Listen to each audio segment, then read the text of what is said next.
we have given on the previous page of your question 5, table 1 and 2 can be drawn as a graph. Now remember, when I told you about this table 1, we said the graph is going to look like this. Nee? Because it is a direct relationship, and that is how a direct relationship looks. Table 2, it is an indirect relationship, so that's why it will look like this. Okay? So you must beforehand tell yourself it should look something like this, otherwise you're not doing something right. Okay? Now let's say you are looking at table 1. Remember now, we've already, and this is what I want you to do on the tables, I actually want you to write the x and the y's. So that when you draw this is going to be next to you and this is going to be left of you. You're going to draw it from the table. Okay? The addendum is already put into scales for you. Okay, so you don't have to choose a nice scale or a corresponding scale that's going to work. It's already done. Can you see there's 1, 2, 3 lines there?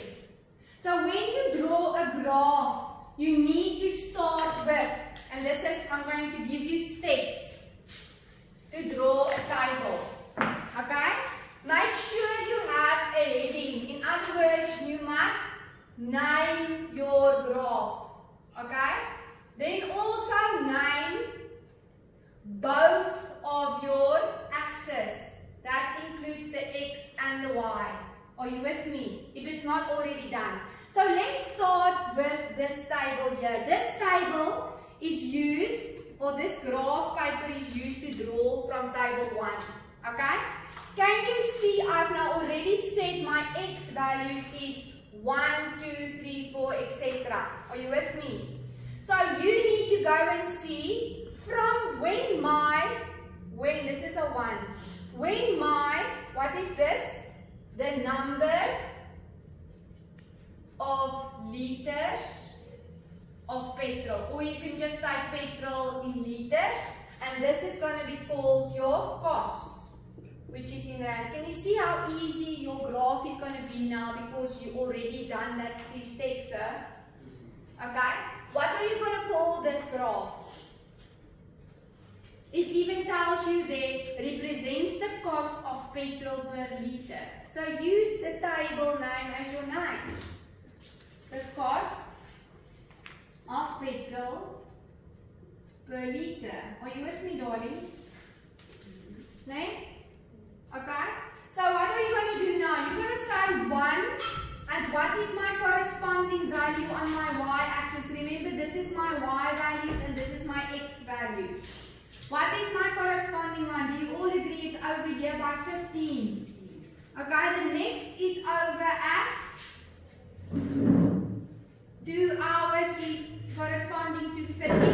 Then there is a 45 corresponding over with 3. The 4th one we worked out, that was at 60. Do you agree with me? Hello? Are you with me? And then the 5th one was at 75. Can you see what I'm doing, level 3s? Do you agree?